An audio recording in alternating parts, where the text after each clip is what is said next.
All right. Well, thank you for the song, Brother Joe. And don't be overly worried about those technical difficulties. These things happen. So I think Steve said something about suffering and adversity is good for us, or something like that. He was talking about. All right. Well, we're going to return to Isaiah. We're going to chapter 34. This in our series through Isaiah. This is now message number 41, entitled Payday. And we're going to be looking here at chapter 34. So we'll read the first two verses and get started. Come near, ye nations, to hear, and hearken, ye people. Let the earth hear, and all that is therein, the world, and all things that come forth of it. For the indignation of the Lord is upon all nations, and his fury upon all their armies. He hath utterly destroyed them, he hath delivered them to the slaughter. So, chapter 33 that we looked at last time was the last woe in this section that we've been referring to as the Book of Woes, and there are other commentators that refer to it by that or some other names. It wasn't officially named, obviously, in the writing, but it is a definite section that can be seen in Isaiah's prophecy. And these woes have mainly focused on Judah and Jerusalem. But the last woe was a woe to Assyria, the sixth woe in this section. And it was a description of judgment on them, as well as a number of complaints against them. And judgment to Assyria spoke more immediately to them, destruction that came upon them, and also the future judgment on nations of the earth. In other words, everything hasn't been fulfilled historically that we saw in that chapter. And we've experienced this time and again as we've been going through Isaiah's prophecy. So that certainly is nothing new or unusual at this point. But there was also a word in that chapter concerning the deliverance of Israel. Now, remember, in this section of Isaiah's prophecy, there's a particular underlying problem, and that is that Judah was seeking a secret alliance with Egypt, and again, in violation both of God's covenant that he made with the nation at Sinai, as well as his direct word that he delivered through the prophets, that they were violating and ignoring to seek that alliance. And because of that, there are problems that result, and we'll get to those in some later chapters here before too long. But nevertheless, this word also concerned the deliverance of Israel, because Egypt, or any other nation for that matter, I mean, when the book opens, Ahaz is essentially seeking Assyria to help against northern Israel and the nation of Syria. So these covenants and alliances and all these other nations and all this reliance upon it, it's all going to fail. And that, of course, is the message that comes out. And so the deliverance to Israel is not going to come about by these kind of alliances. It's not going to come about by forming alliances with other nations, with building up military strength. That's not how the deliverance is going to come. It's not going to come by their strength at all. In fact, it's only going to come when the king comes to Zion, and that's what we saw pronounced very, very explicitly, very clearly in that chapter. Now, chapter 34 and 35 that follows it bring this book of woes, brings this section to an end. And actually, they begin to bring the first major part of Isaiah to a close. There's a discernible break, we can say, once you get to chapter 39, and then with chapter 40 through 66, that this prophecy of Isaiah is indefinitely in two discernible parts. So we're bringing this section to a close. We're also sort of bringing this first major part of the book of Isaiah to a close in chapter 39. I believe that chapter 35 is actually the last prophetic word in this first part of Isaiah, because those other chapters that follow are going to be focusing more historical. But back to chapter 34, which we're looking at here this morning. This chapter announces the Lord's indignation against all nations. In other words, it's speaking of future global judgment.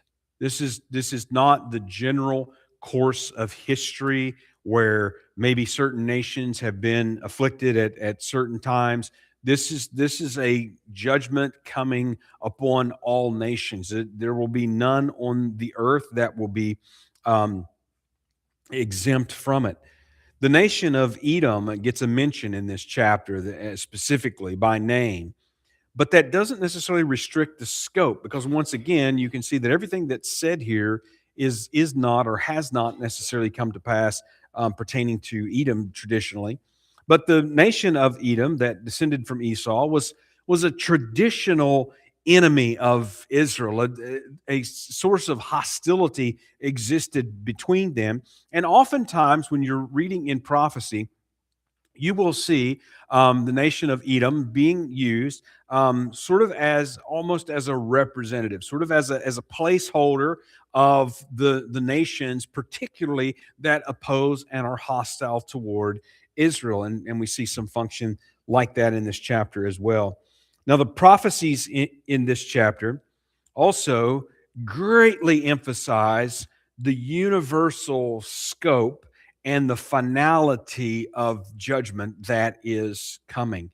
And then this chapter ends with another assurance of fulfillment, that this is God's word and this is God's plan that he's revealing through his word. And all of these things are going to come to pass. So in this chapter, we get essentially God's plan in verses 1 to 4. And in verses 5 to 17, the second part of the chapter, we get God's promise, his assurance that these things are going to come to be. So we'll start with the first part here in verses 1 to 4 and with God's plan. So let's look at verse 1. Come near, ye nations, to hear, and hearken, ye people. Let the earth hear, and all that is therein, the world and all things that come forth of it. So this is a call to all the nations of the world. And it is a call to all the nations of the world concerning judgment. Now, notice the way that Isaiah uses several terms here, and he does it in a way of showing that extent. In other words, this isn't just nations in and around Israel or having to do with Israel. This is nations of the earth in its entirety. So he uses the word nations, and of course that's goyim. It is plural. It's speaking of the nations by which is non-Jewish nations. Concerning judgment to come. He mentions people. Now, this is actually plural. I think some of the newer translations use peoples here. And this is one of those instances where peoples actually is very good and probably even better than using nations in this instance, because this word is a different word. We've talked about goy and we've talked about and how that they are constantly used for nations, and how each one of those words sort of has their own has its own nuance of meaning. Well, this is a different word, and a word that's not used anywhere near as often as those other terms. This is leomim, which is a word. It is in the plural. And it is oftentimes, when it is used with other national type terms, like it's used with goyim here. But this word refers more to people groups. And so it is similar to as opposed to goy. It is similar to but it really highlights the collective. So it's speaking to entire people groups.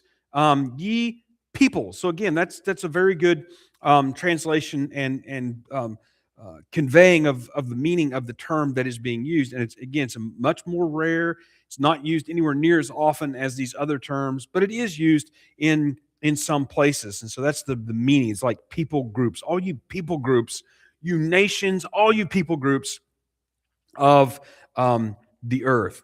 So he uses earth and world and all that come forth, or all that are therein.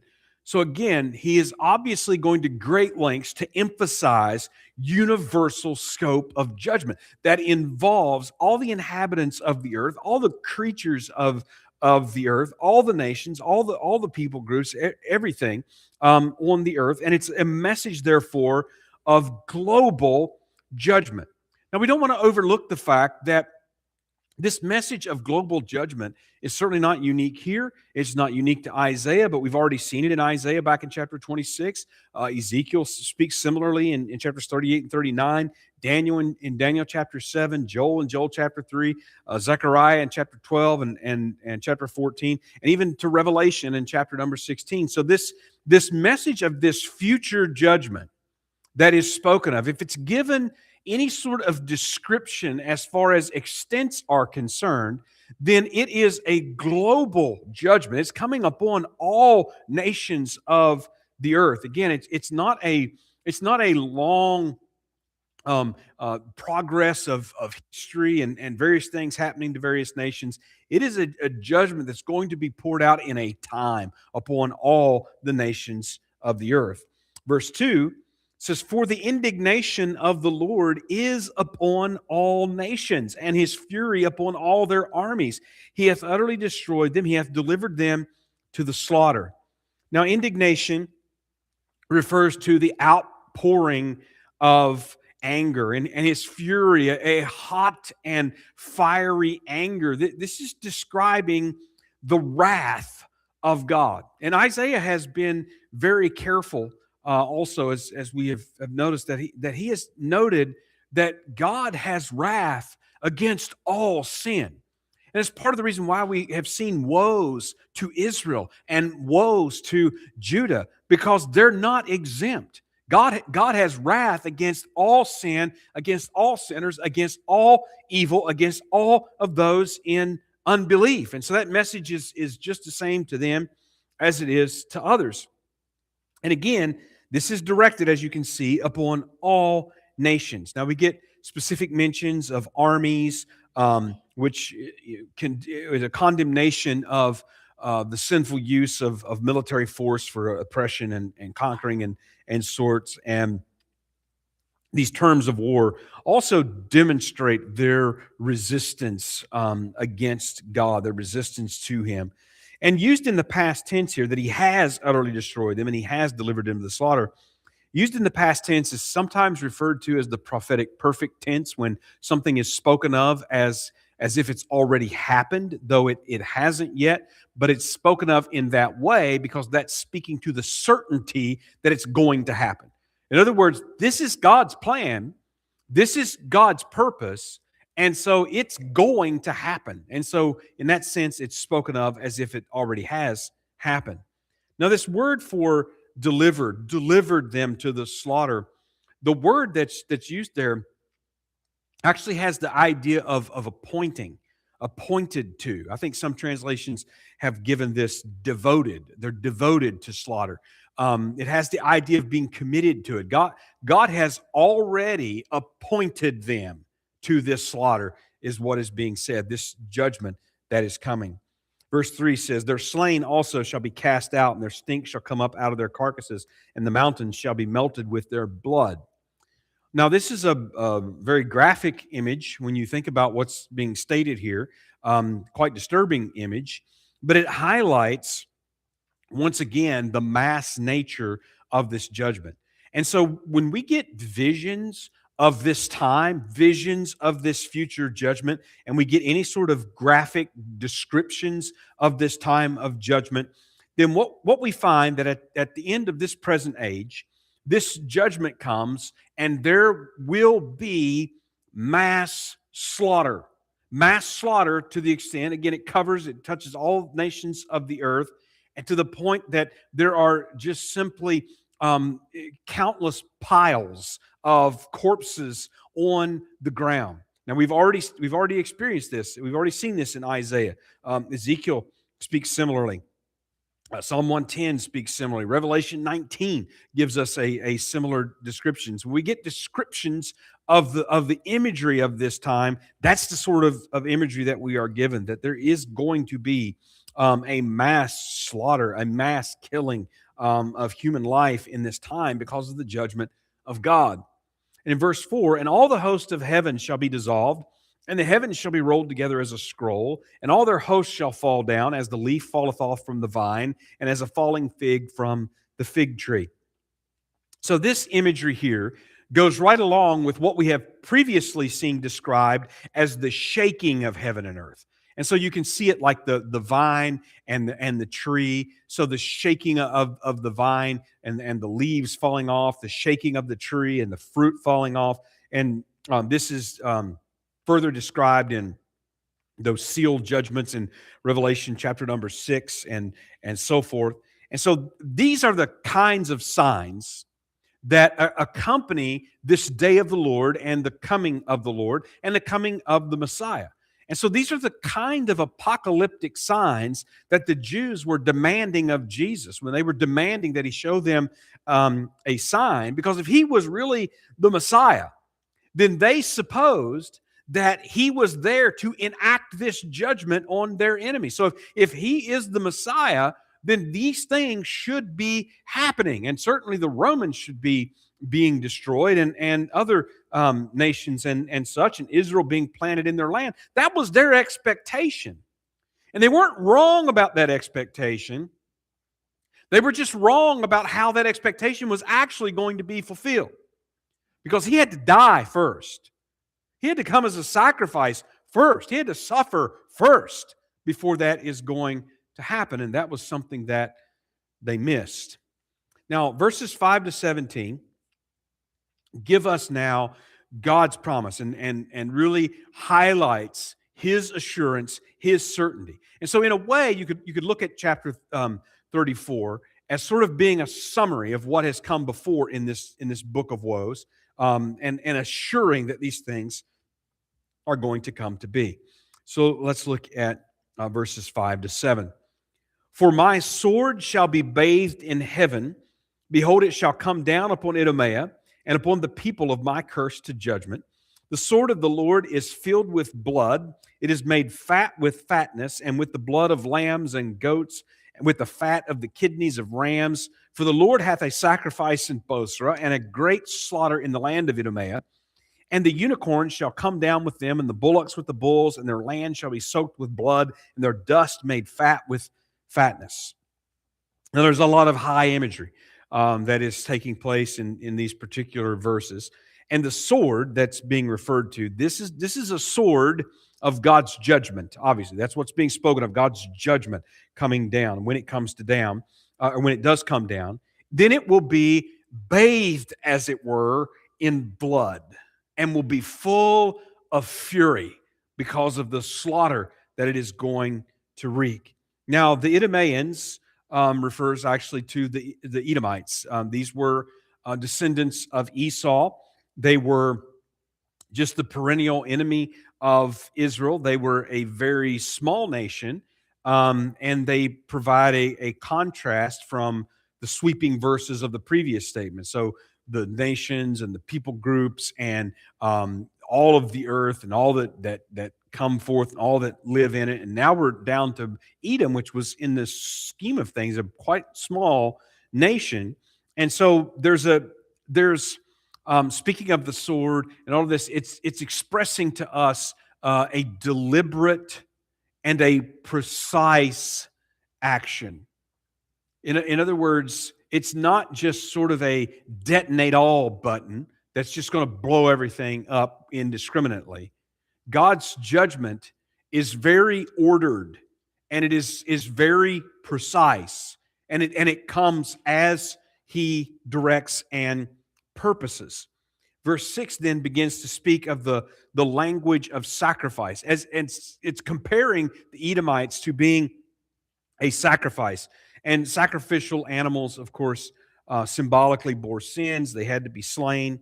Edom has not repented, so they're being depicted as bearing their own sins. Therefore, they must be slain.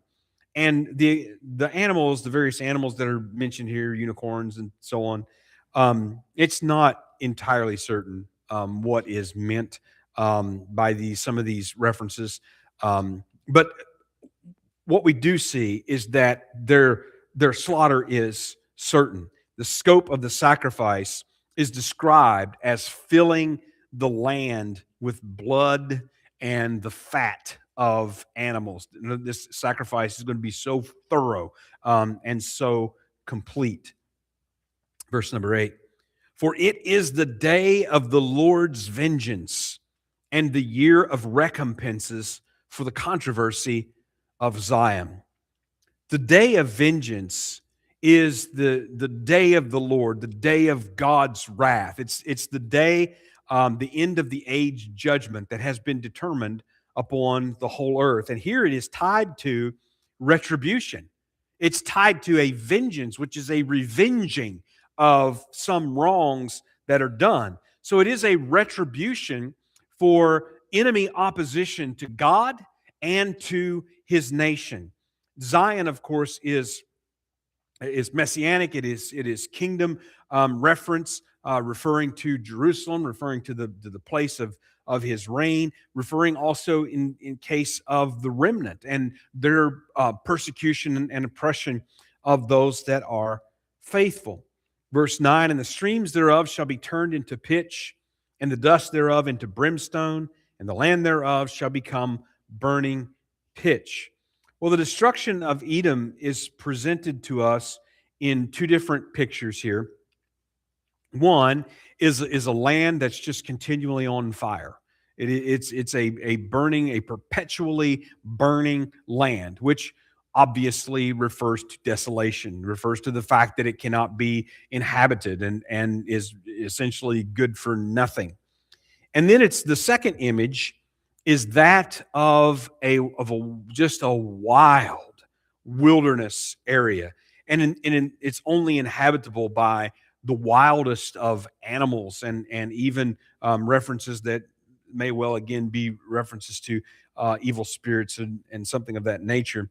But nevertheless, we see that this description in many ways is parallel to the description of judgment on Sodom and Gomorrah and the desolation that was wreaked there. And it's also, in some ways, echoes what has been spoken of Babylon to come. Verse number 10. And it shall not be quenched night or day. The smoke thereof shall go up forever. From generation to generation it shall lie waste. None shall pass through it forever and ever.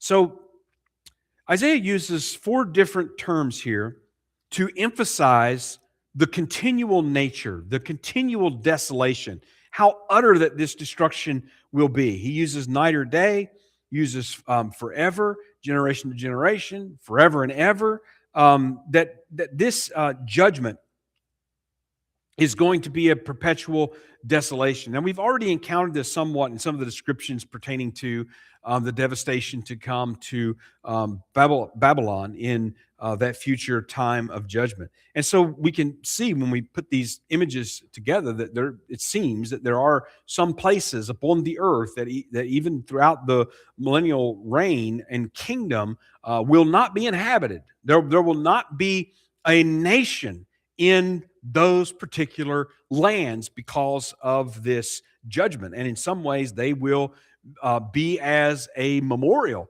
for what happens to all of those that oppose and go against God. Verse number 11. But the cormorant and the bittern shall possess it, the owl also, and the raven shall dwell in it, and he shall stretch out upon it the line of confusion and the stones of emptiness. So this picture goes along with what we've already seen alluded to, that howling wilderness, that the desolation that this will be turned into. And once again, some of these creatures that are mentioned is not entirely certain what the actual referent is. But the point is that the imagery, even if we don't know what specific animals that maybe some of these are being referred to, nevertheless, the picture is painted of, again, just a wild, uninhabitable wilderness, only inhabited by the wildest of creatures. And again, may even have some reference to some evil spirits with some of those. It's not entirely clear.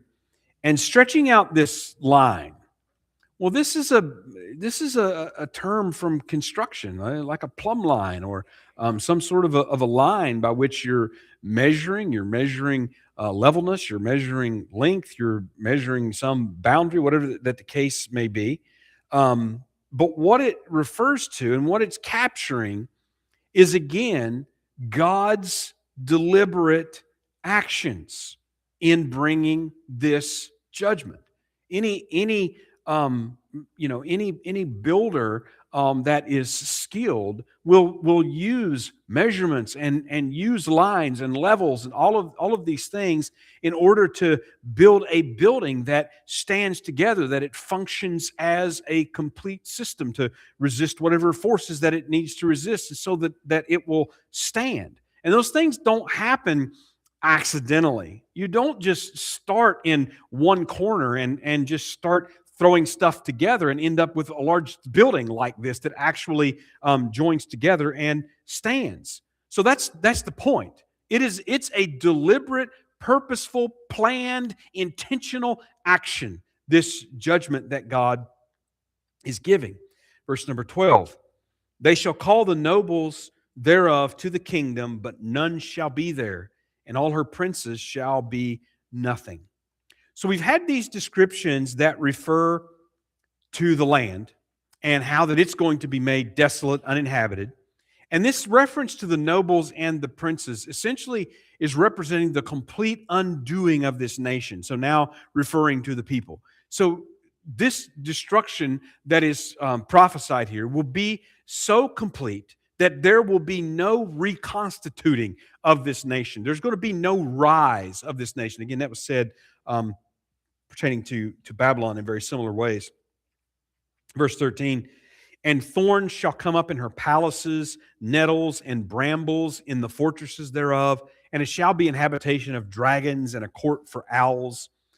So once again, we continue to see these animals being used to essentially give us a picture, a depiction of a true desolation, an uninhabited place. Verse 14, the wild beasts of the desert shall also meet with the wild beasts of the island, and the satyr shall cry to his fellow. The screech owl also shall rest there and find for herself a place of rest. As I understand it, what seems to be the reference, the screech owl is being referred to, could even be some reference to some sort of mythical type of creature. The satyrs again have some connection with evil spirits and so on.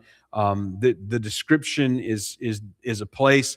I suppose one way that you could put it is that it is not fit for any human being to inhabit or even pass through this land.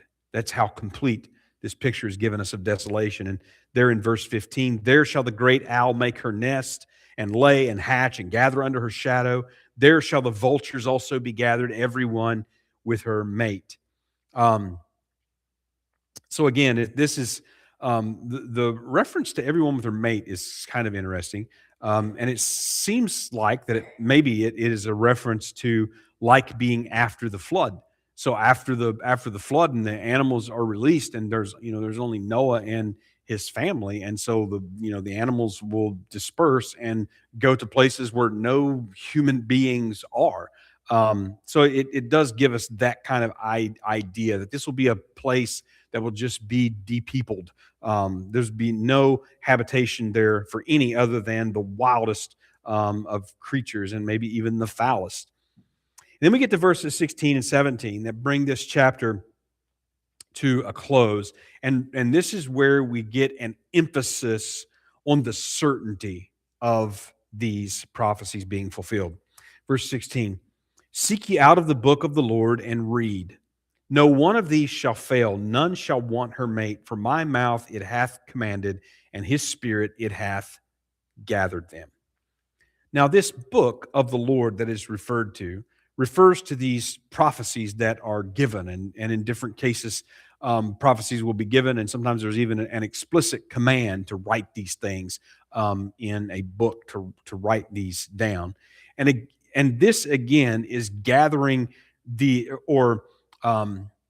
it's expressing the certainty, the assurance that everything that has been said will come to pass. It says, not one will fail, and none will want her mate or her pair. In other words, they're all, these things all go together. There's nothing that will not be fulfilled.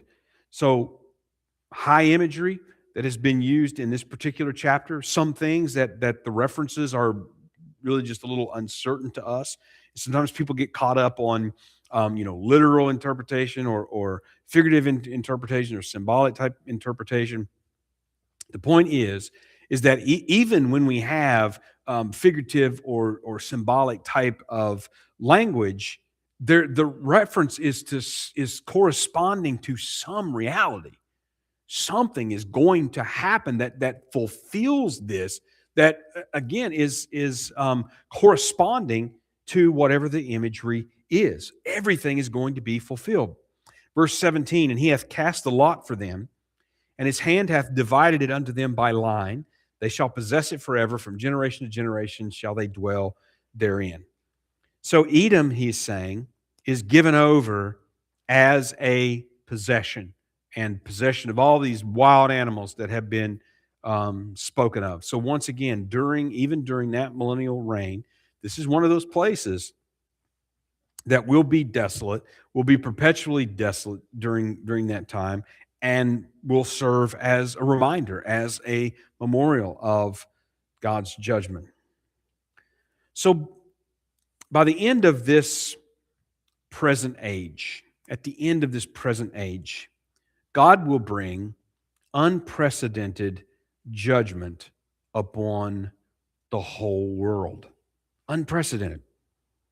And God's wrath is terrible.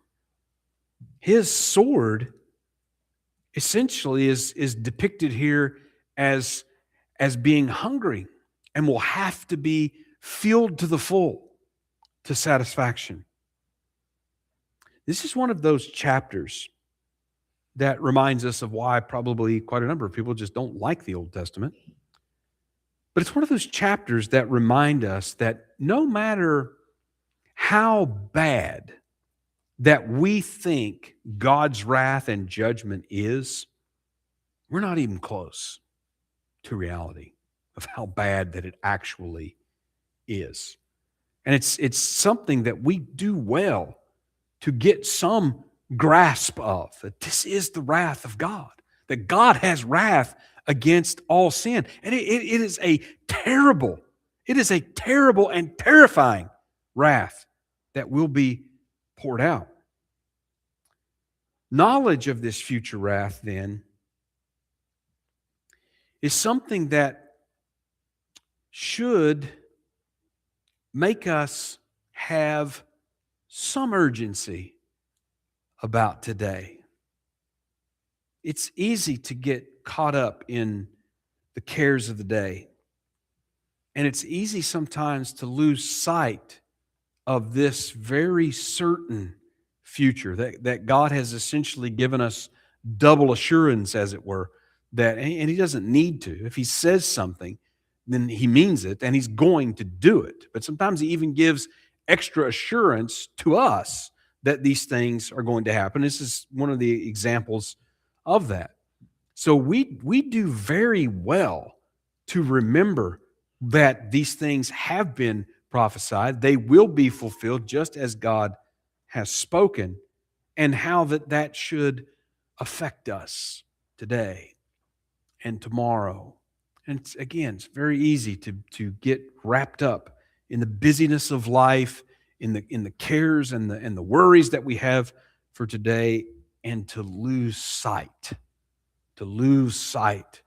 of God's coming judgment and his requirement, his command to all people everywhere is to repent and to trust in Jesus Christ for deliverance from this wrath. That's the only refuge from this wrath. There is no refuge. There is no hiding place. This is a payday that is coming for sin, and it will not be avoided, except, of course, Jesus Christ has already suffered God's wrath in our place. All right, we'll stop here and we will close with a hymn.